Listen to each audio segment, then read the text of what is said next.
Idaho Falls was not always the clean, beautiful place that you see now. Naturally, as you might imagine, when you're picturing the Old West, you think about gunfights, right? That was happening all the time. Violence, prostitution became incredibly prevalent in this area. It's actually sort of something that we say that is backed up by some of the old insurance maps from our area, that almost any building that has a second or a third story in downtown Idaho Falls once rented rooms. And what we take that to mean, and historians generally take that to mean, is that probably those rooms were rented to prostitutes who were then serving this community in their capacity. I'll tell you one particular story of that sort of Wild West red light district. That was the story of Sid and Josie. Idaho Falls was established because of a toll bridge on the river.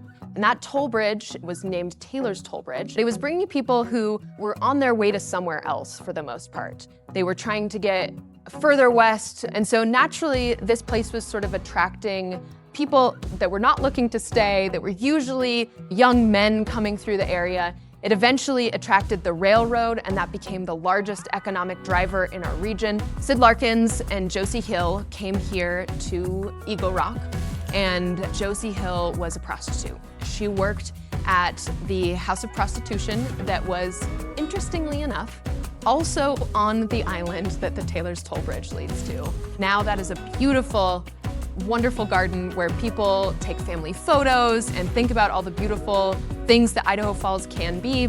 But in that time, there were only two buildings on that island. There was a house of prostitution, and there was the city jail, where people would be held until they could be moved to the county jail that was in Blackfoot. As I mentioned, Josie Hill was working in that house, and she had a boyfriend named Sid Larkins who was jealous and who was drunk much of the time.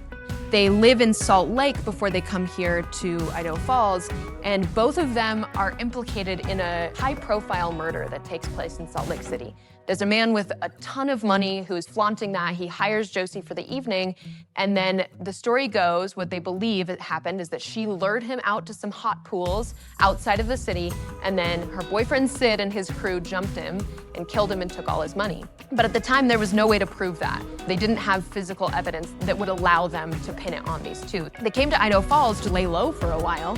Josie's mother also worked at the house of prostitution here in Idaho Falls and said, hey, come here. It'll be a spot where you can lie low. And when they got here, they sort of went back into those old patterns, and Sid got jealous that Josie was working for a particular man. He came in on Christmas Eve in the late 1890s to her room in that house and said, hey, what did I tell you if you ever worked for that man again? And she said that you would shoot me. I imagined her sort of brushing her hair in the mirror, and he shot her in the back. And it took Josie several days to die. And that is why the story became so well publicized. Not just in newspapers here in Idaho Falls, but throughout the entire region. And then the Associated Press picked it up, and it got published in places like Salt Lake City, like Chicago, even New York, right? All of a sudden, this city is known as a place where a no-good, drunk gambler shoots his prostitute girlfriend. And that is not what people wanted to have known about this place. But like I said, they were hoping that Josie, because it took her several days to die, that she would also say what happened on her deathbed with that murder in Salt Lake. They were thinking that to clear her conscience before she died, they would have this 2-for-1 story. And she never did. She never admitted to anything, but she dies several days later. And then Sid Larkins is hung for his crime.